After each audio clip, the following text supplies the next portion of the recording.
til ykkar og til hamingju. Mér finnst þetta alveg frábært framtak hjá ykkur og skemmtilegt að fá að vera með ykkur hérna í dag. Ég verð að segja að það ekki sérstaklega auðvelt að koma upp og eftir Ara og tala stefnu landlæknis. Það svona hljómar svona svolítið boring, en ég skal reyna að vera ekki rosalega leiðileg. En það sem ég langar til að byrja á að segja ykkur frá að það er nýtt skipurit embættislandlæknis sem tók gildi núna 1. mars 2018 og það er víst ekki neitt bendill hérna, þannig að ég ætla að reyna að nota bara músina og eiginlega týnist mér svolítið hérna. Ja, getur notað hana hér. Nú er miðstöð rafrænnar sjúkraskrár sem sér rafræn sjúkraskrármála á Íslandi ekki lengur hluti af heilbrigðisupplýsingasviði innan embættisins. Heldur við orðin sjálfstæð eining sem heyrir hérna beint undir landlækni. Síðan er komið núna stýrinefnd rafrænnar sjúkraskrár og þannig að sæti forstjórar og framkvæmdastjórar sjúkrahúsa og heilbrigðisstofnana. Og hluti af því að þetta var gert að búa til þessa sjálfstæðu einingu til þess að styrkja miðstöð rafrænnar sjúkraskrár. Að við vorum svolítið falin þarna innan heilbrigðisupplýsingasviðs og þannig að nú erum við orðin svona sýnilegri og með því að fá þessa stýrinefnd rafrænnar sjúkraskrár þá erum við að vonast til þess að þá eru þessi forstjórar og framkvæmdastjórar heilbrigðisstofnana í Íslandi eru orðnir svona ábyrgari fyrir innleiðingu á stefnu rafræna sjúkraskrá. Og við höfum dálítið lent í því eins og með innleiðingu á heilsuveru að innleiðingin á henni hún tafðist heilt ár á heilsugæslustöðvum út af því að það var dálítið svona fyrirstaða gagnvart breytingum, sérstaklega meðal ákveðinnar stéttar heilbrigðisstarfsmanna. Ég ætla ekki að nefna neinar, við vitum bara að það var ekki hjúkrunarfræðingar. Og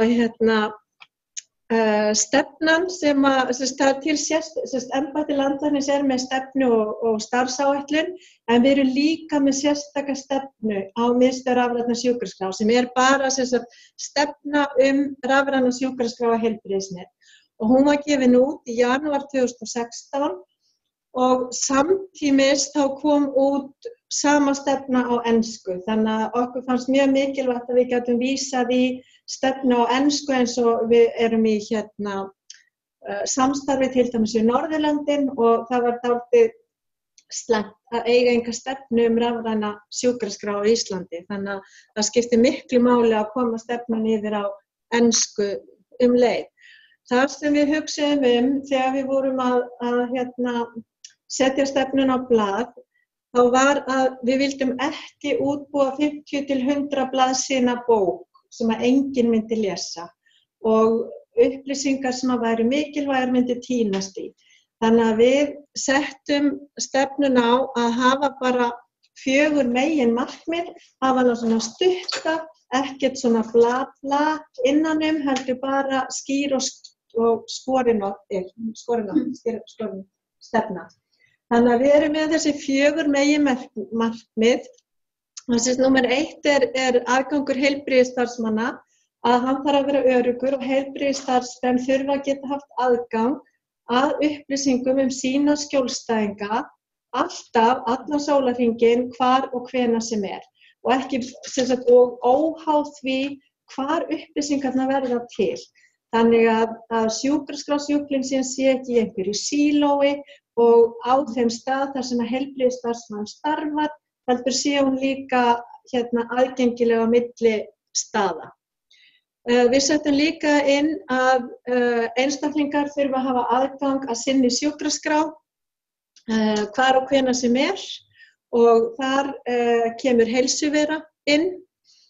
Og síðan settum við inn atriði varðandi öryggi og gæði sjúkraskrárupplýsinga því við urðum vör við það að það var mjög mismunandi hvernig öryggi var og jafnvel að sjálfstætt starfandi einstaklingar væru með sjúkraskrána á fartölvunni sinni og væru kannski að taka backup og þau jafnvel geymd í stofuskapnum heima og það náttúrulega gengur ekki.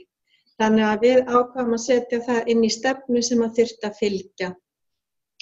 Og svo náttúrulega alltaf að það að efla miðlun og úrvinnslu, það með rafrænu sjúkraskrárkerfi þá eru náttúrulega óendanlegi möguleikar til þess að geta tekið út upplýsingar og rannsakað hægri vinstri ýmislegt sem að við kannski erum ekki að nýta sem skyldi og hefur oft verið erfitt aðgengi á upplýsingum. Þeir sem hafa verið að taka upplýsingar út úr til dæmis sjúkraskrárkerfinu sögu hafa oft lent í vandræðum með það. Þannig að það náttúrulega skiptir máli leið og það eitthvað nýtt þróað í sögu, þá verður að vera hægt að taka það út líka. Það gengur í báðar áttir. Og við erum sem sagt með framkvæmda áætlun líka. Þetta framsíðan, við uppfærum hana á hverju ári. Þetta sem sagt nýjasta á framkvæmda áætlun rafrænnar sjúkraskrár fyrir árin 2017 til 2018. Við erum með framtíðarsýn varðandi gæði og öryggi sjúklinga. Við erum með hvert okkar hlutverk. Þetta svona einföldu mynd af svona hvernig rafræn sjúkraskrá og heilbrigðisnetið teiknað upp fyrir landið í heild. Við setjum inn hvað hefur áunnið síðustu 3 árin og uppfærum þetta þegar við gerum nýja framkvæmdaáætlun. Og svo setjum við hér hver eru stærstu verkefni sem eru framvinda. Ég tek það skýrt fram, þetta sko alls ekki öll verkefni sem við erum með. Þetta eru þessi stóru, helstu stóru verkefnin. Og ég setti hér að eitt af því sem við vorum að innleiða núna í janúar, og ég veit ekki hvort einhver ykkar hér að starfa í mæðravernd eða fæðingarþjónustu, að þá, við erum búin að vera núna síðastliðin 2 ár með hópi góðra klínikera að þróa nýja rafræna mæðraskrá og Inda frá ykkur sakinu, hún í þeim hópi og nú búið að innleiða hana og hún samtengd á landsvísu og hún verður, hún þannig að í dag ef við erum í sjúkraskrárkerfinu sögu þá þurfum við að opna samtengingu til þess að geta séð upplýsingar sjúklinga og öðrum stofnunum. Rafræna mæðraskráin þannig að hún bara sýnir þér strax. Þú þarft ekki ef að móðir eða verðandi móðir á upplýsingar á annarri stofnun, þá þarf ekki að sækja upplýsingarnar. Þær koma bara strax inn. Og við erum sem sagt núna að þróa fæðingarskrána, þannig að vonandi eftir haust, vonandi verður hún tilbúin til innleiðslu desember, vonandi fyrir áramótinu, en það ekki víst að náist fyrir henni í janúar. Ég vona það verði að hún fari í pröfukeyrslu með haustinu. Og svo setti ég líka bætt meðferðarskráning í heimahjúkrun, að það nýri módúll sem að fara í innleiðslu, hann í pröfukeyrslu núna. Og fer síðan í innleiðingu á þessu ári, þetta bara bylting í skráningu innan hjúkrunar. Við erum að nota meðferðarskráningunum á annan máta. Það sem við erum að gera fyrir sögukerfi núna, það að við horfum á að þegar þú ert að skrá í kerfi þá þarftu að hafa yfirsýn yfir allt sem þú þarft að sjá á þeirri stundu sem þú þarft að sjá það og á þeim stað í kerfinu sem þú ert.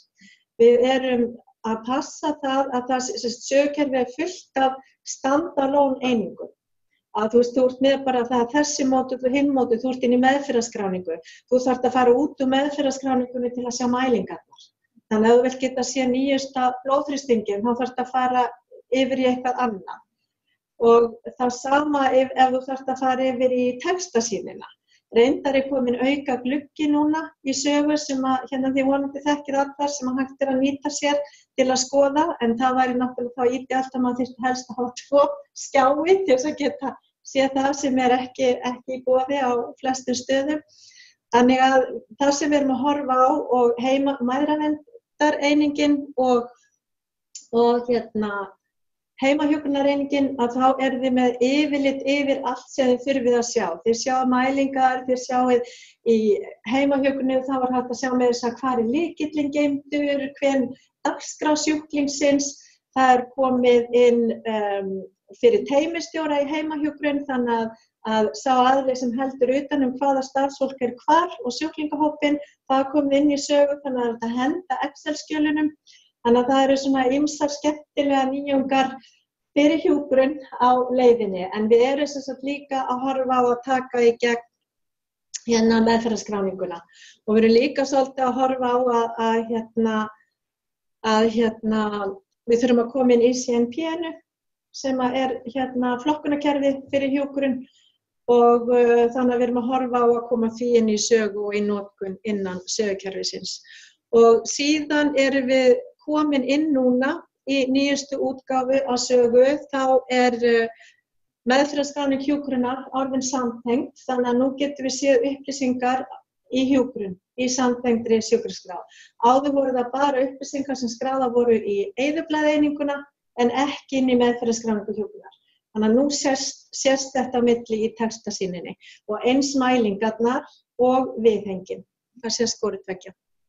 Og svo erum við bara með áframhaldandi þróun í sögu. Við gefum út hverjar okkar aðal áherslur, ég ætla ekki að fara yfir þetta eða fara að lesa þetta er allt aðgengilegt á netinu hjá okkur, en hér sjáum við þessi 4 markmið og síðan setjum við inn áætlun og aðgerðir fyrir hver markmið, þannig að þið getið bara kynnt ykkur þetta á heimasíðu embættisins undir rafræna sjúkraskrá.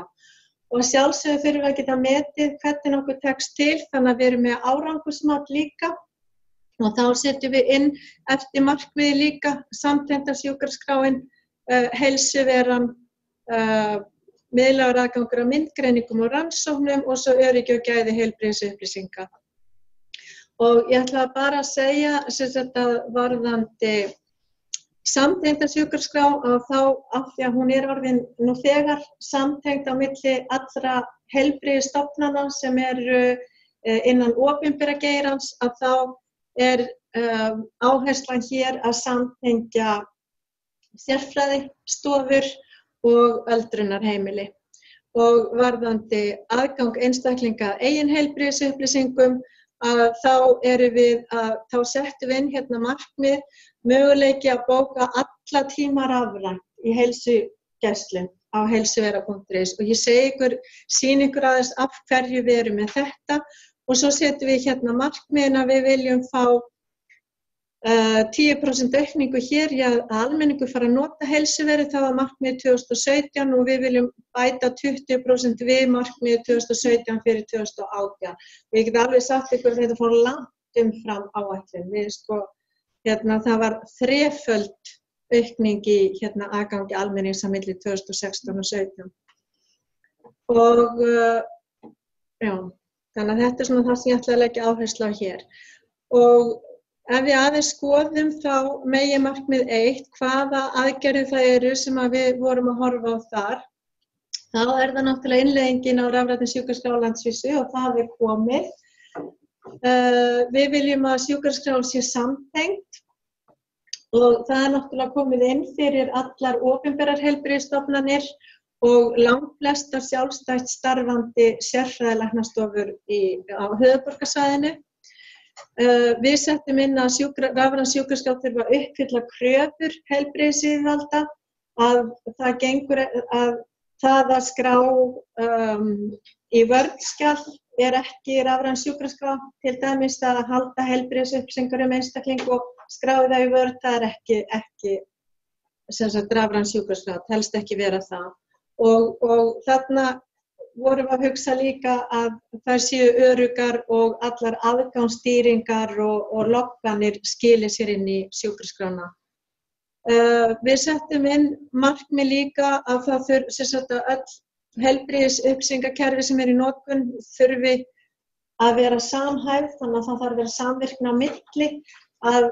Við þekkjum það öll eins og til dæmis bara hér á sakinu þá erum við með terapíkerfið og svo erum við sögu, við erum að vinna í 2 mismunandi kerfum og ef það ekki samþætta á milli þá geta það verið óöryggi sjúklinga. Þannig að það mjög mikilvægt að við reynum að samþætta öll svona kerfi eins og við mögulega getum. Og bara svona til þess að segja ykkur frá samþættingu þá eins og lyfjagagnagrunur embættis landlæknis að þegar heilbrigðisstofnanir komu inn í samtengda sjúkraskrá þá fengu læknar beinan aðgang beint úr sögunni. Þannig að það eins og þeir séu bara í einu kerfi en eru samt í 2. Og síðan erum við að vonast til þess að hjúkrunarfræðingar og ljósmæður klínískir lyfjafræðingar fái fljótlega aðgang að lyfjagagnagrunninu líka. Þetta eitt af þessi verkefni sem ég held að sé 2 ár eða rúmlega það sem embætti landlæknis, sem sagt miðstöð rafrænnar sjúkraskrár, óskaði eftir því breyting á lögum sem sagt lyfjagagnagrunnin þannig að þessar heilbrigðisstarfsstéttir fengju aðgang að lyfjum sinna sjúklinga og síðan þekkið þið þetta hvernig það breyttist stjórnin féll og það kom ný og svo féll sú stjórn og það kom aftur ný. Þannig að þetta var einhvern veginn eitthvað frumvarp sem aldrei komst áfram, þannig að það von okkar að það frumvarp komist áfram og að það verði þannig að hjúkrunarfræðingar fái aðgang og ljósmæður að lyfjaupplýsingu sinna skjólstæðinga og það yrði þá beint úr sögukerfinu. Og síðan settum við inn líka möguleika varðandi fjarheilbrigðisþjónustu og tryggja slíka lausnir verði samþættar rafrænni sjúkraskrá. Og þetta settum við inn vegna sem það hefur farið fram fjarheilbrigðisþjónusta til dæmis á einum stað á Suðurlandi með svona standalone kerfi og þar verið að kópera og peista sjúkraskrár upplýsingar á milli kerfa þannig sem bara hættulegt það gleymist á einu stað og allt svoleiðis þannig að öll svona kerfi þurfa að vera samþættu í sjúkraskrána þannig að bara upp á öryggi sjúklinga og við settum inn að heilbrigðisneti Hekla, hún í eigu embættis landlæknis og Hekla þetta þessi skeytamiðlari sem flytur heilbrigðisupplýsingar frá einu stað á annan og það til dæmis upplýsingarnar fara Heklu þegar við erum að opna samtengda sjúkraskrá og fara allar þessar upplýsingar Heklu. Þannig að hún svona lokað öruggt samskiptanet í eigu embættisins og uppfyllir alla öryggisstaðla og dulkóðanir og allt slíkt. Þannig að við settum það inn að allar svona upplýsingar þurfa að fara í gegnum Heklu. Og að þeir sem eru að veita heilbrigðisþjónustu á Íslandi, þeir þurfa líka að uppfylla fyrirmæli landlæknis um gæða og öryggi sjúkraskrá. Þannig að það komið inn. Og við gerum kröfur að allir sem fara inn í samtengda sjúkraskrá séu búnir að koma sér upp þessu upplýsingaöryggi eða öryggiskerfi áður en þeir fá þennan aðgang. Og þetta bara til að sýna ykkur alla aðila sem komnir með samtengda sjúkraskrá í dag. Þetta þessar opinberu heilbrigðisstofnanir, síðan það sjálfstætt starfandi og þið sjáið það læknavaktin, við erum með Röntgendómus, við erum með Reykjalund, Orkuhúsið, Læknasetrið, allir komnir inn í samtengda sjúkraskrá og síðan þessi 2 stærstu hjúkrunarheimili á höfuðborgarsvæðinu en mun fyrir komi líka nokkur hjúkrunarheimili á landsbyggðinni eins og til dæmis hér fyrir norðan, á Austurlandi held ég líka og á Suðurlandi þannig að það eru svona minni hjúkrunarheimili á landsbyggðinni sem eru komin í sama grunn. Í sama grunni og heilbrigðisstofnanirnar sjálfar þannig að við erum ekki með það þarna inni. Þetta eru þau sem eru í sérgrunnum. Og þetta bara til að sýna ykkur byrjum við og það voru náttúrulega bara örfáar stofnanir samtengdar og þegar að fólk fer svona verður öruggara með að nota samtengda sjúkraskrá, átta sig á því að það geti farið þarna inn á auðveldan þægilega máta og séð nauðsynlegar upplýsingar sína skjólstæðinga. Þá sjáið þið hvað notkunin hefur aukist alveg hreint Þetta síðustu tölu frá desember 2017 sem mjög ánægilegt og við erum að fljótlega getum við tekið út þannig að við getum séð eftir fagstétt hverjir að nota samtengda sjúkraskrá. Og það má náttúrulega bara skoða þá sem maður að sinna, bara sína sjúklinga og enga aðra. Við settum inn markmið líka og aðgerði fyrir lyfjagagnagrunnin og þið sjá að hér miðlægt lyfjakort og miðlæg ofnæmisskráning, þannig að miðlægt snjókort. Við erum byrjuð að vinna í þessum verkefnum og jafnvel að fyrsta útgáfa af miðlægu lyfjakorti verði á þessu ári. Við erum að það von okkar og miðlæg ofnæmisskráning. En þið vitið, ég vona þið vitið að í samtengdri sjúkraskrá hafi náttúrulega aðgang að snjókorni himnastofnunarinnar eða annarra stofnana. Snjókorni eini staðurinn sem við getum tekið og downloada til okkar. Þannig að ef það eru upplýsingar í snjókorninu þar sem hefur verið skráð ofnæmi á sjúkling, þá getið þið samt sækja og vista hjá mér og þá vistast það í snjókorninu hjá ykkur. En að öðru leyti bara lesagangur í gegnum samtengda sjúkraskrá. Og við settum líka hérna inn lyfjaumsjónakerfi fyrir inniliggjandi sjúklinga. Okkur finnst mikilvægt að fleiri stofnanir heldur en Akureyri og Landspítalinn hafi svona lyfjaumsjónakerfi, þannig við settum það hér inn í markmiði hjá okkur.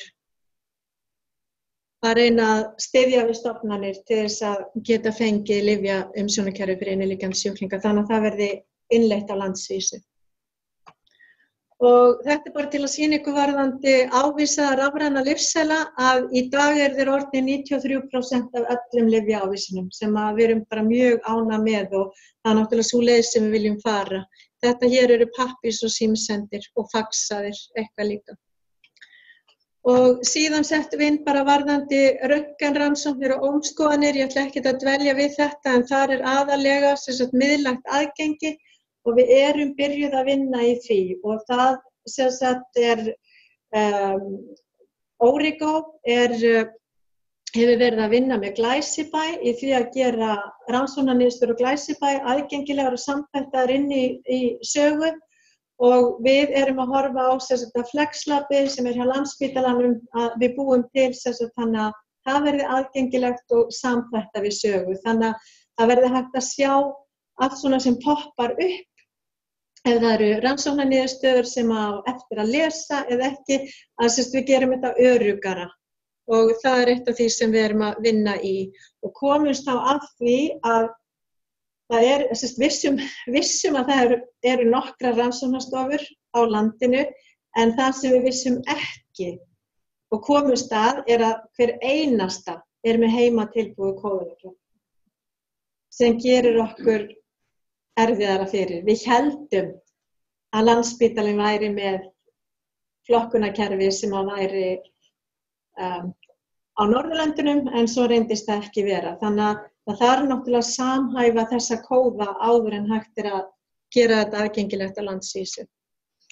Nú síðan það heilsuveran og þar settum við inn að heilsuveran yrði innleidd á landsvísu. Það stendur Vera hérna því hún hét Vera á þessum tíma og ég gleymdi að setja hérna inn glæri þannig að ef þið hafi farið nýlega á heilsuveru þá sjáið þið að í október eða nóvember síðastliðnu ári þá settum við heilsuvera.is aðganginn þannig að þetta svona upplýsingasíða fyrir almenning allt sem að tengist heilsu og heilbrigði. Og heilsuvera eða Vera þar orðin mínar síður á heilsuvera.is, þar sem hún ferð inn. Þannig að, og það sem við gerum þarna, þetta var samstarfsverkefni við Heilsugæslu höfuðborgarsvæðisins og við sáum þarna leið til þess að beina almenningi inn á áreiðanlegar upplýsingar allt sem tengist heilsu og heilbrigði. Við vitum það að netið fullt af alls konar rugli heilsu og heilsutengd efni. Þannig að þetta hefur gefist mjög vel og það líka hægt að hafa netspjall bara svona þar sem að fólk að spyrja leiðir. Margir eru að segja bara hvernig endurnýja ég lyfseðlana mína. Og það Heilsugæsla höfuðborgarsvæðisins sem sinnir því netspjalli. Það ótengt mínum síðum á heilsuveru sem það sem við erum að þróa. Og við settum inn að það væri örugg rafræn samskipti við heilbrigðisstarfsmenn og þetta það að tölvupóstur má í rauninni ekki innihalda heilbrigðisupplýsingar. Þessi leið öruggur samskipti við heilbrigðisstarfsmenn, hún þannig að það vistast í sjúkraskrárkerfinu og sjúklingurinn hefur aðgang að upplýsingunum inn í heilsuveru þannig að það á öruggu svæði og einnig ef að einn heilbrigðisstarfsmaður svarar einhverju þá ef þetta tölvupóstur þá það vistað bara í enga tölvupósti viðkomandi heilbrigðisstarfsmanns, ekki aðgengilegur neinum öðrum og líka eiginlega inn á svæði sem ekki örugt í tölvupóstur eins og Ingi Steinar segir oft, hann líkir tölvupósti við gömlu sveitasímana. og þannig að það alls ekki örugg leið til þess að vera með heilbrigðisupplýsingar. Þannig að þessi öruggu samskipti hafa verið aðgengileg heilsuveru frá upphafi. Ég sýni ykkur eftir hvaða stofnanir eru komnir með þessi öruggu rafrænu samskipti, ekki allar stofnanir, en það sem búið að breyta núna, fyrst voru þetta eingöngu á milli lækna og einstaklinga. Í dag þetta líka fyrir hjúkrunarfræðinga, ljósmæður, aðra heilbrigðisstarfsmenn. Þannig að nýjasta útgáfan þannig að það hægt að opna fyrir, þannig að það bara fer eftir stofnuninni. Og þannig erum við að horfa á að til dæmis í samband við rafrænu mæðraskrána, að við erum að vinna í því núna að mæðurnar hafi aðgang að sinni mæðraskrá í gegnum heilsuveru og það verður bara allavega fyrir lok þessa árs að þær muni hafa það og að þær geti þá verið mjög þægilegt fyrir þær að vera í öruggu netspjalli við sínar ljósmæður í gegnum heilsuveru og inn á heilbrigðisstofnunina. Og svo náttúrulega við hjúkrunarfræðinga, ég meina sykursýkismóttöku, blóðþrýstingsmóttöku, bara verða að fylgjast með einhverjum sárum eða eitthvað slíkt og við erum að fara að setja inn líka viðhengi inn í veru. Og það sem sagt skráning á eigin mælingum, þannig að í dag geta einstaklingar skráð blóðþrýsting, blóðsykur, hæð, þyngd og hæð og þyngd, blóðsykur, blóðþrýsting og við erum að munum í framtíðinni samþætta mælitæki við heilsuveru þannig að þú þurfir ekki að fara inn og skrá blóðþrýstinginn eða blóðsykurinn heldur muni tæki bara geta lesið það og vista það á svæðinu inn í heilsuveru og síðan erum við að vinna því að það komi gagnvirkar leiðbeiningar og þá erum við að byrja á eins og fyrir mæðraverndina að þá geti ljósmóðir sett í leiðbeiningar að konan komin eitthvað ákveðið langt í meðgöngu, þá þarf hún að fá þessar leiðbeiningar. Hún getur fengið leiðbeiningar hver vaxtarþroski fósturs miðað við hvað hún komin langt. Alls konar svona leiðbeiningar sem hægt að setja inn, bara sem eru þá svona líka svolítið einstaklingsmiðaðar. Og svo erum við líka að fara að setja inn, erum að þróa núna spurningalista, þannig að heilbrigðisstarfsmenn geta búið til spurningalista, til dæmis eins og fyrir bráðamóttöku, þá gæti sjúklingur farið inn og svarað einhverju spurningum varðandi áverka eða náttúrulega ekki bráða, en sem sagt ef einhver snýr á sér ökklan eða eitthvað slíkt eða að þá væri hægt að fara og svara spurningalistum og þá eru upplýsingarnar komnar inn í sjúkraskrána og hægt að lesa þær beint úr sögu þegar sjúklingurinn kemur. Og síðan erum við að tala þannig að þetta eru svona gagnvirkar leiðbeiningar og svo erum við líka að horfa á til dæmis áminningar varðandi inntöku lyfja og eftirfylgni meðferðar inn í heilsuveru. Og síðan í framtíðinni að við erum að þróa nýja biðlistaeiningu inn í sögu og þannig að við erum að horfa á að einstaklingar geti séð hver staðan, hvar eru þeir í stöðu á biðlista. Það sem við vitum ég segi kannski ekki oft, en það kemur fyrir að sjúklingar halda sér á biðlista eftir einhver aðgerð inn á stofnun og svo bíða þeir og bíða kannski mánuði saman, hringja svo þar þeir ekki eins og komnir á biðlista, þá týnast þeir einhvers staðar á milli stóla í kerfinu. Þannig að þarna geta þeir þá séð, er einhver búinn að taka við biðlistanum þeirra og hvað svona sirka langt í að þeir komist að á biðlistanum. Þannig að það gerir einstaklingum miklu auðveldara fyrir að plana sig, komast þeir í brúðkaupið eða geta þeir farið til Kanarí á einhverjum ákveðnum tíma, eitthvað svoleiðis. Og síðan náttúrulega settu að það þarf að nota rafræn skilríki.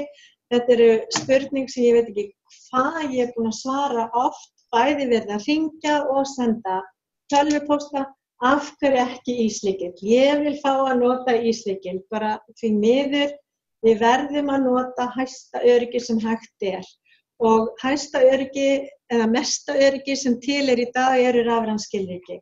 Og það var gerð óháð úttekt á sínum tíma þegar við byrjuðum með heilsuveru og það sýndi að rafræn skilríki í flokki 4 fyrir öryggi á meðan að íslykill í flokki 2. Þannig að það himinn og haf á milli öryggis á þessum tveimur leiðum til þess að skrá sig inn og heilbrigðisupplýsingar eru viðkvæmustu upplýsingar sem eru til. Þannig að það þarf að nota mesta öryggi sem er í boði. Og þetta bara til að sýna ykkur svona tölfræði aðeins, svo gaman að því, að það, af því að við erum að þróa rafræna sjúkraskrá, við erum að þróa heilsuveru fyrir almannafé. Þá verðum við að vita, erum við að gera rétt, erum við að nota almannafé á góðan máta, við viljum ekki sóa því fé sem aðrir eiga. Þannig að við fylgjumst með hvort að lausnin sem við erum að þróa notuð. Og þegar ég segi fylgjumst með, þá ég að segja að við getum séð loggana. Við getum séð logga eftir aldri og kyni og hversu oft farið inn og hvað notað. Við getum ekki séð að Jóna Jónsdóttir fór inn og skoðaði þetta eða skráði þennan blóðsykur. Það ekki þannig. En við getum séð yfir heildina. Og það gaman að segja ykkur frá því að frá janúar 2016 heimsóknir inn á mína síður á heilsuveru til desember 2017 og þið sjáið það að í mars 2017 fórum við auglýsingaherferð heilsuveru til að láta almenning vita og þið sjáið að það bara rauk upp notkunin eftir það. Og svo náttúrulega hér þá voru ekki allar heilsugæslustöðvar komnar inn því þú þarft að vera skráður á heilsugæslustöð og heilsugæslustöðin þarf að opna fyrir notkun á heilsuveru. Þannig að við vildum ekki fara í auglýsingarátak fyrir en allar opinberar heilsugæslustöðvar væru komnar inn. Og við byrjum á verkefninu í október 2014 og við gátum auglýsta í mars 2017. Þannig að það tók lengri tíma að innleiða þetta heldur en við áttum von á, en ég held að það sé bara bjart fram á við og við erum komin upp brattan, þannig að það á eftir að vera betra. Og það þrefaldaðist notkunin á heilsuveru á milli áranna 2016 og 2017. Og fjöldi einstaklinga, af því sem ég sagði, við getum tekið út eftir fjölda kennitala, ekki hvaða kennitala við getum ekki verið að skoða það, en við getum séð fjölda kennitala. Og þið sjáið það er rúmlega tvöföldun á milli ára, þeirra sem að nota hana.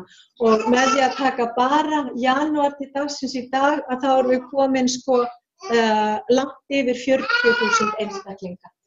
Þannig að þetta rýkur áfram. Og þetta svona til að sýna ykkur notkun á heilsuveru, þetta bláa eru hverjir að biðja lyfjaendurnýjun, grænt eru hverjir að bóka tíma rafrænt og rauða eru þessi öruggu rafrænu samskipti. Þetta eru mismunandi heilsugæslustöðvar á landinu og bara svona hist og her, þannig ég lokaði fyrir hvað heilsugæslustöðvar að ræða og þannig að þið sjáið að það greinilega mikið að fólk geti valið rafræna tímabókanir hér og ég segi ykkur aðeins nánar frá því núna eftir. Þetta eru lyfjaendurnýjanirnar og þær eru langmest notaðar. Beiðni lyfjaendurnýjun, fólki finnst þetta svo handhægt að geta bara farið inn og bara valið lyfið, biðja endurnýjun, það sent og svo farið SMS í símann þegar búið endurnýja lyfið, alveg bara frábært. Rafræna tímabókunin og þetta það sem við erum að fara landið og ræða við heilsugæslustöðvar. Þið sjáið að það greinilega mest í boði hér. Þið sjáið að á þessari stöð mjög lítið og hér jafnvel ennþá minna. Sumt af þessu getur skýrt að þetta eru litlar stöðvar út á landi og það beinna aðgengi eins og til dæmis að ég geri ímynda mér að Dalvík þurfi fólk kannski ekki mikið að fara inn í rafræna því það bara droppa við, ég veit það ekki. Kirkjubæjarklaustur þannig að fólk bara droppa við, þannig að það lítið þessa notkun, en það samt og ég segi ykkur eftir að það ekki framboð á rafrænum tímabókunum eins og skyldu og ég sýni ykkur að ég held ég sé með það í næstu glæru. Og svo sjáið þið þessi öruggu rafrænu samskipti. Það alveg greinilegt að þessi heilsugæslustöð búin að vera að bjóða upp og örugg rafræn samskipti og að nota það. Þessi stöð lítið, nánast ekkert hér. Þessi stöð bara ekki búin að opna örugg rafræn samskipti fyrir sína skjólstæðinga. Hér töluvert, það varla neitt hérna og hér, já. Þannig að þetta skiptir máli og við erum að fara, við erum að fylgjast með þessu til þess að sjá innleiðinguna líka. Og það sem við höfum verið að gera er að fara á heimsækja stofnanir, taka út svona upplýsingar fyrir þeirra stofnanir til þess að sýna þeim hvernig þetta notað, biðja stofnanir, á heilsugæslustöðvar að vinna með okkur í að gera rafrænar tímabókanir aðgengilegar fyrir sína skjólstæðinga. Og það sem að við erum að sjá er að einstaklingar eru að fara inn og skoða sína rafrænu tímabókanir og síðan það sem er bókað rafrænt, það himinn og hafa á milli fjölda. Þannig að einstaklingar eru að fara inn, þeir finna ekki rafræna tímabókanir vegna þess að ef þeir ætla að bóka rafrænt, þá næsti lausi tími kannski eftir 3 vikur, 2 eða 3 vikur. Ef þú tekur upp símann, þá getur þú fengið tíma á morgun eða jafnvel samdægurs. Þannig að það verið að mismuna fólki, það minna aðgengi að tímabókunum ef þú ferð inn rafrænt heldur en ef þú tekur upp símann. Og við erum að biðja heilsugæslustöðvar að vinna með okkur, gera alla tíma bókanlega rafrænt eins og mögulegt þannig að það sé ekki þessi mismunur á milli. Og þetta svona til þess að sýna ykkur að við getum tekið saman eftir aldurshópum og kyni og þið sjáðu að konur á aldrinu 40–49 ára eru það sem mest nota heilsuveru. Kemur ekki á óvart eftir eða konur bara almennt. Þið sjáu að karlarnir eru hérna bláu súlurnar og það ekki fyrir en 70 ára og eldri sem að þeir sigla aðeins fram úr konunum. Og reyndar á Suðurlandi að þá eru þeir aðeins, þá eru konurnar í meiri hluta í 70 ára og eldri. En þetta sýnir okkur að 70 ára og eldri eru líka að nota heilsuveru. En síðan höfum við líka skoðað hverjir eru að skrá, til dæmis blóðsykursmælingar inn í heilsuveru og þá eru það karlar á aldrinu 50–59 ára. Þeir fara mest inn og skrá blóðsykurinn. Og þá fyrir maður að hugsa, já, býttu, er algengara karlar á þessum aldri séu með sykursýki heldur en konur? Ég veit það ekki. Þannig að það geta komið alls konar skemmtileg tölfræði sem að geta komið út úr þessu. Og síðan eru það karlar á aldrinu 40–49 ára sem fara líka oftast inn og skrá blóðþrýstingsmælingar. Og í dag þá eru mælingar sem einstaklingar gera sjálfir, það ekki hægt að deila þeim með heilbrigðisstarfsfólki og það viljandi gert vegna þess að við vitum að einstaklingar út í bæ eru mismunandi duglegir við að mæla sig og það var ein kona sem átti að mæla blóðsykur, hún heitir Sönn Saga á heilsugæslunni og hún mælti sig bara, ég held hún hafa mælt sig 50 sinnum þann daginn og þannig að henni fannst hún alltaf vera eitthvað ekki alveg rétt og var ekki viss, þannig að þetta ekki upplýsingar sem við viljum setja inn í sjúkraskrána því að við viljum halda mælingum sem heilbrigðisstarfsmenn gera aðskildum frá mælingum sem að einstaklingar gera sjálfir í heimahúsi. En við munum í nánustu framtíð hafa þannig að sjúklingur geti ítt að taka að deila með heilbrigðisstarfsmanni og það fari þá í sérhólf inn í sögunni sem eru þá mælingar einstaklinga. Þannig að heilbrigðisstarfsmenn geti séð það.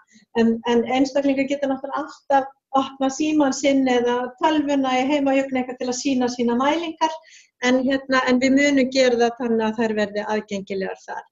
Og þetta bara til að sýna ykkur beiðni lyfjaendurnýjun og þið sjáu hérna í mars þegar við auglýstum veru þá bara rauk upp notkunin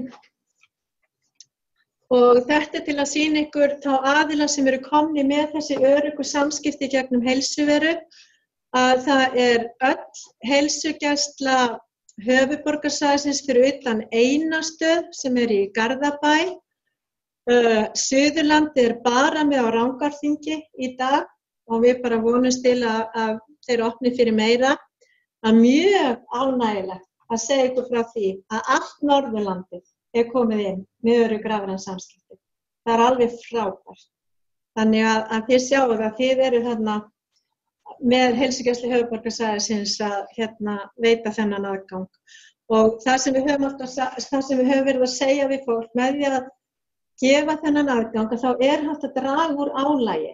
Eins og til dæmis að heilbrigðisstarfsmaður getur farið inn og skrifa skilaboð til sjúklings í staðinn fyrir að þurfa að taka upp símann og þú eyðir kannski löngu tími að reyna að ná í sjúklinginn. En með því að geta farið í gegnum heilsuveru þá þarf ekki að nota þennan tíma. En við segjum líka að í dag að þá sé til dæmis allt sem eðlilegt, þá þetta fara inn í heilsuveru og segja að niðurstöður eðlilegar eða þetta eðlilegt að þú þarft ekki að koma aftur. En ef það einhverjar óeðlilega niðurstöður, þá náttúrulega hringir fólk. Og þetta svona til að segja ykkur hvað að koma á næstunni, að það virkni fyrir skjólstæðinga hreyfistjóra og þetta að koma þá bæði sögumegin og inn í heilsuveru. Við erum að fara að birta undanþágulyfseðla inn í heilsuveru sem ekki hefur verið áður og það komi núna inn í prufihóp. Ef einhver ykkar í prufihóp í heilsuveru þá getið þið séð innlagnir á sjúkrahús ef þið eigið einhverjar eða ef að börnin ykkar upp að 16 ára aldri eiga innlögn eða komi í heilsugæslu þá getið þið séð það inn í heilsuveru. Og bara ef þið vitið ekki af hverju við notum 16 ára aldurstakmark, þá það þessi kynheilbrigðisaldur sem viðurkenndur að stelpur mega fara á heilsugæsluna og fá pilluna án þess að foreldrarnir viti, þannig að við þurfum að loka fyrir aðgang foreldra við 16 ára aldur. Og við höfum fengið margar fyrirspurnir frá foreldrum sem eru með langveikt börn eða krakka með ADHD, þar sem foreldrarnir þurfa að sjá lyfjaendurnýjunina. Þannig að við erum að vinna í því að það sé hægt að veita umboð. Þannig að þá geti foreldrar eða hjúkrunarfræðingar sem eru að sinna einhverjum yfir stofnum þar sem fatlaðir eru að hægt að endurnýja fyrir sína skjólstæðinga eða sína aðstandendur í heimahjúkrun þar sem aðstandendur eru og þar erum við líka að horfa á að með nýja heimahjúkrunarmódúlnum að þá getum við líka svo tengt við heilsuveru þannig að aðstandendur geti séð hvenær fór mamma í bað, hún búin að fá lyfið sín, heimahjúkrun búin að koma í dag. Þannig að það eru alls konar spennandi hlutir sem við erum að fara að þróa inn í heilsuveru. Og þeir sem eru í prufihópnum geta núna að sé þetta og ef ykkur langar að gerast aðilar á prufihópi þá bara að senda tölvupóst á Origo og segja frá því. Og ég var búin að segja ykkur frá aðgangi mæðra að fæðingarskránni og við erum að setja inn líka það komi blóðflokkur og resistatus í tengslu við mæðraverndarverkefni þannig að það poppi bara beint inn í sögu fyrir heilbrigðisstarfsmanninn og að einstaklingurinn sjái síðan í heilsuveru sinn blóðflokk og resistatus. Við erum líka byrjuð að vinna með aðgangasvörun leitarstöðvar Krabbameinsfélagsins þannig að einstaklingar þeir eru þegar komni með aðgangi gegnum Ísland.is að Krabbameinsfélagið vann verkefni þar og þannig að það hægt að sjá það þar en við ætlum að fá það í gegnum heilsuveru. Og við erum byrjuð að vinna heilsuveru á sjúkrahúsi að það var verkefni sem við byrjum á með barnaspítalanum þannig að foreldrar langveikra barna sem að liggja á barnaspítalanum geta beðið lyfjaendurnýjun. Krabbameinsdeildin á Landspítalanum búin að vera í samband við okkur, þeir vilja einmitt geta sett inn svona spurningalista og leiðbeiningar. Þannig að það skref sem við erum að fara og líka varðandi lyfjaendurnýjanir. Nýrnadeildin á Landspítalanum vill endilega þau segjast vera að endurnýja lyfseðla 20-30 á dag og vilja endilega fá tengingu við heilsuverið til þess að gera þetta. Og svo erum við að horfa á líka með heilsuverið á sjúkrahúsi eins og til dæmis inn á legudeildum. Það svona aðeins meiri framtíðarsýn að þá getur sjúklingur séð til dæmis bara hverjir að hugsa hann. Þú veist, hvert mitt teymi í dag? Hvenær verður stofugangur? Geti jafnvel séð hvað í matinn eða jafnvel panta mat? Sjáu sína stundaskrá, hvenær á ég að fara í röntgen? Hvenær á ég að fara í sjúkraþjálfun? Eitthvað slíkt. Þannig að það eru óteljandi möguleikar með heilsuveri. Og ég ætla að segja ykkur það líka, heilsuvera, ef þið hafið ekki áttað ykkur á því, þá hún það sem kallað erlendis patient portal. En það sem öðruvísi við okkar patient portal eða sjúklingaportal að við erum með heilsuvera á landsvísu. Þú þarf bara að fara inn á einum stað. Þú ferð bara inn á heilsuvera.is. Af því að við erum með samtengda sjúkraskrá á landsvísu, þá getur einstaklingurinn farið bara inn á einn stað og séð alla sína sjúkraskrá, alveg óháð því hvar hún verður til. Erlendis, þá ef þú ert að þessari heilsugæslu þarft að fara inn þar. Ef þú ert að sjúkrahúsinu þarft að logga þig inn á portalinn fyrir sjúkrahúsið. Ef þú ferð til sérfræðings þarft að logga þig inn á portalinn fyrir sérfræðinginn. Þannig að það eru mismunandi aðgangsorð og mismunandi lykilorð. Þannig að við erum alveg unique í okkar þróun á heilsuveru. Og við erum líka byrjuð að vinna með heilsuveru hjá sérfræðingum. Í dag það eingöngu tímabókanir og það eru sérfræðilæknar bæði í Glæsibæ og líka á klínikinni í Reykjavík sem að segja það mega bara allir bóka hjá mér og þá hægt að opna fyrir það. Því að heilsuvera uppbyggð þannig að sjúklingurinn þarf að vera skráður á heilsugæslustöðina því að heilsuvera þarf að vita hvar má þessi einstaklingur bóka tíma.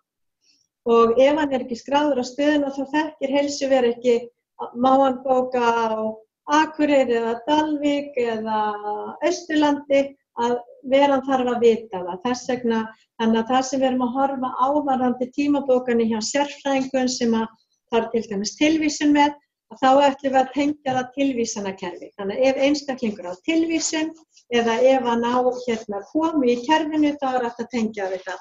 Þannig að það kemur. Og ég var búin að segja ykkur frá þessu, við erum að horfa á tengingu við notendagátt sjúkratrygginga, þannig að það sé bara einn stað til að logga sig inn á og þá getið þið séð hvað búið að eyða í heilbrigðisþjónustu og hvað þjónustan muni kosta og líka skráð eitthvað. Og ég var búin að segja frá biðlistunum og svo erum við að horfa á líka aðgang af rannsóknarniðurstöðum, ekki bara blóðflokki og resustatus, heldur í nánustu framtíð líka bara allar rannsóknarniðurstöður, hvort sem það eru blóð eða eitthvað annað, myndgreining eða eitthvað annað.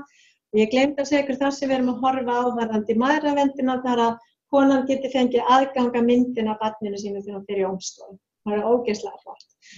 Það voðalega margar glaðar. Og svo náttúrulega endanum verður þetta fullur aðgangur að sjúkraskráni. Og ég ætla líka að segja ykkur að varðandi rannsóknarniðurstöðurnar, Danmörk búin að opna að sjúklingar eða einstaklingar fá aðgang að öllum sínu rannsóknarniðurstöðum leið og læknirinn og hjúkrunarfræðingum heilbrigðisstarfsfólki. Og þeir eru búin að hafa þetta þannig í ár. Þeir byrjuðu á því að hafa aðgangin þannig að það var opið eftir viku og svo eftir 3 daga en nú það bara leið. Og þeir segja bara að þetta réttur sjúklingsins, þetta hans líf og það hafa komið upp atvik þar sem að sjúklingur hefur greinst með krabbamein. Hann fékk ekki að vita það datt einhvers staðar á milli stóla í kerfinu og það leið ár. Þá fékk sjúklingurinn einkenni og maður þarf eiginlega ekkert að segja meira hvað það skipti miklu máli. Ef einstaklingurinn hefði haft þarna aðgang að niðurstöðunni þá hefði hann getað gert eitthvað í málinu. Og það bara réttur einstaklingsins, þetta hans líf, þetta okkar líf, að við getum gert eitthvað ef eitthvað dettur á milli stóla. Og það sem við höfum verið að heyra eins og varðandi niðurstöður Krabbameinsfélagsins að þá segja þær ef þú heyrir ekkert í nokkra vikur þá þarftu ekki að hafa áhyggjur, það var einhvern dag. Síðan var dæmi daginn sem ég heyrði af að þá fékk konan símtal eftir 4 vikur að nú ætti hún að koma í aðgerð eftir 3 daga því hún hefði greinst með krabbamein og hún vissi ekki neitt. Og þetta bara ekki boðlegt. Þú veist, þessi, hvað maður að segja, micromanagement heilbrigðisstarfsmanna að hugsa sjúklingana. Ég meina, sjúklingarnir eru upplýstir og þeir eiga rétt á upplýsingum sem varða þeirra líf og heilsu. Þannig að við erum að horfa og við viljum gefa fullan aðgang að rannsóknarniðurstöðum Krabbameinsfélagsins þegar við opnum. Og svo bara, síðan, hvort við byrjum með eitthvað, það gæti verið að maður myndi byrja með að það yrði einhver töf, ég veit það ekki, það eiginlega einstaklingarnir út í hreppinu þurfa eiginlega svolítið að svara því hvað vilja þeir. En ég held að endanum verður þetta aðgangur á öllu og líka sjúkraskráni. Og bara láta ykkur vita að Vera búin að fá ýmiss konar viðurkenningar að það voru íslensku vefverðlaunin sem voru veitt 2014 sem að þá, Origo, þá TM Software, fékk fyrir að hanna Veru. Við fengum viðurkenningu fyrir nýsköpun í opinberri þjónustu og stjórnsýslu 2015 fyrir Veru og síðan líka alþjóðleg samþykkt að við sendum inn til OECD sem Observatory of Public Sector Innovation sem við sendum inn í lok árs nóvember 2016 og það voru 164 lönd sem sendu inn umsóknir, alls konar umsóknir og fjölmargar umsóknir. Það voru 10 umsóknir sem voru valdar til þess að fá viðurkenningu og Vera var ein af þeim. Þannig að við getum verið stolt á okkar heilsuveru. Og síðan þetta varðandi það að það þarf að tryggja öryggi og gæði. Ég var aðeins búin að nefna það við ykkur og það þetta aukna eftirlit sem við erum að horfa á bæði heilbrigðisstarfsmanna varðandi samtengda sjúkraskrá að það þarf að við vitum það að langflestir heilbrigðisstarfsmenn eru bara að sinna sínu starfi og eru bara að skoða þau gögn sem þeir þurfa á að halda í sínu starfi sína sjúklinga. Það alltaf sátt og sigur, við vitum það líka, því miður, alls staðar í öllum greinum. Þannig að við verðum að tryggja það að ef það einhver að brjóta af sér að skoða gögn sem hann á ekki að vera að skoða, þá þarf það að hafa einhverjar afleiðingar. Og einnig varðandi hýsingaraðila, að þá þarf líka að fylgjast með þeim sem eru að hýsa sjúkraskrána. Að það sé ekki starfsmenn þar innan dyra sem getur bara farið og skoða gögn í grunninum á þess að nokkur vita. Þannig að það skiptir máli. Og við settum inn hér að einstaklingurinn geti sjálfur fylgst með því hver hafi opnað sjúkraskrána og það eitt af því sem væntanlegt inn í heilsuveru, ekki alveg á næstunni en sennilega í lok þessa árs og þá verður það sett inn þannig að þú sjáir, við byrjum með að það sé að þú sjáir hver hefur flettir upp í lyfjagagnagrunni, embættislandlæknis og hver hefur flettir upp í samtengdri sjúkraskrá. Og þá verður það ekki þannig að Jóna Jónsdóttir á Heilbrigðisstofnun Austurlands flettir upp, hjúkrunarfræðingur eða læknir, heldur verður það þannig að það var hjúkrunarfræðingur eða læknir eða sjúkraþjálfari eða læknaritari, þetta bara eftir fastér, sem flettir þér upp á Heilbrigðisstofnun Norðurlands eða á Sjúkrahúsinu á Akureyri. Þannig að og síðan þarf einstaklingurinn þá að hafa samband við stofnunina til að biðja útskrift af því hver var að fletta upp í minni sjúkraskrá og af hverju. Og það bara samkvæmt lögum sjúkraskrá og eigum við rétt af því að vita hver að fletta okkur upp og af hverju og fá prentað yfirlit yfir það. Þannig að þarna getur einstaklingurinn sjálf, eða við, verið svona aðeins vakandi fyrir því hver að fletta okkur upp. Og það bara þannig að ef að það verður einhver svona til dæmis það slys, það sjálfsvíg, jafnvel að heilbrigðisstarfsmaður veikist, að þá eru sumir sem að fara að skoða. Og síðan hafa líka komið tilvik þar sem að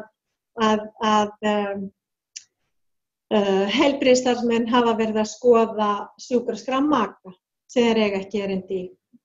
Verið í skilnaði eða eitthvað slíkt og skoða sjúkraskrána sem þeir hafa ekki haft leyfi til að gera. Og síðan þurfum við að auka gæði skráningar í rafræna sjúkraskrá og það þarf að passa upp á kóðanir og annað og að gögnin séu áreiðanleg og rétt.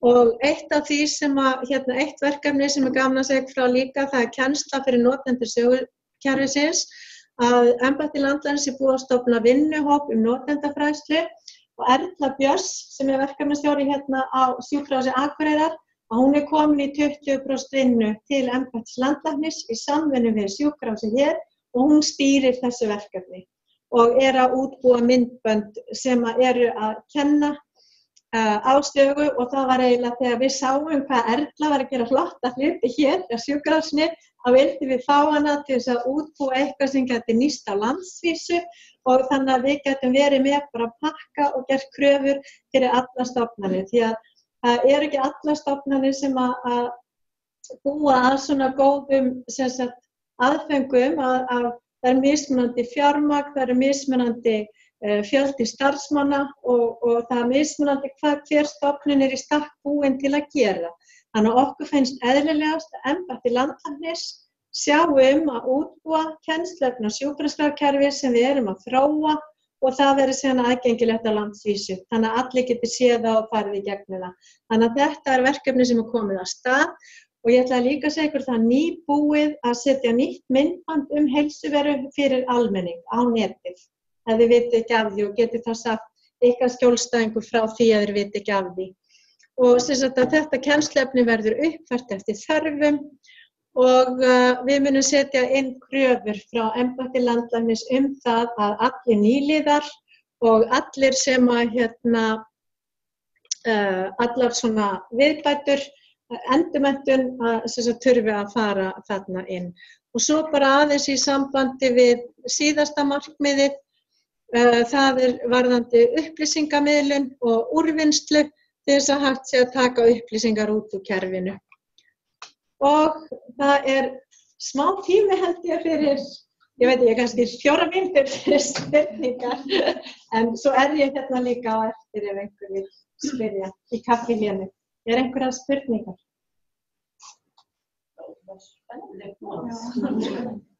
Það eitt sem var spólisamt, eins og ef það verið að svara einhverju, ef einhver starfsmaður setur með heilsuveru, einhver svarar í blóðpröfu, það ekki lögmaður eftir því eitthvað. Það fólk sjálf bara að fara reglulega með heilsuveruna eða? Nei, þá færðu það SMS. Þá kemur SMS, þú átt skilaboð, og SMS þannig að það stendur þú átt skilaboð inn í heilsuveru og þá þarftu að opna heilsuveru. Af því að við erum ekki, þannig að það fara aldrei heilbrigðisupplýsingar þarna. En endilega ef það eru spurningar þá autur@landlæknir netfangið mitt, ekki hika við að senda mér tölvupóst eða hringja til embættisins og ég alltaf tilbúin að taka símann og spjalla við. Bara kæra þakkir fyrir mig.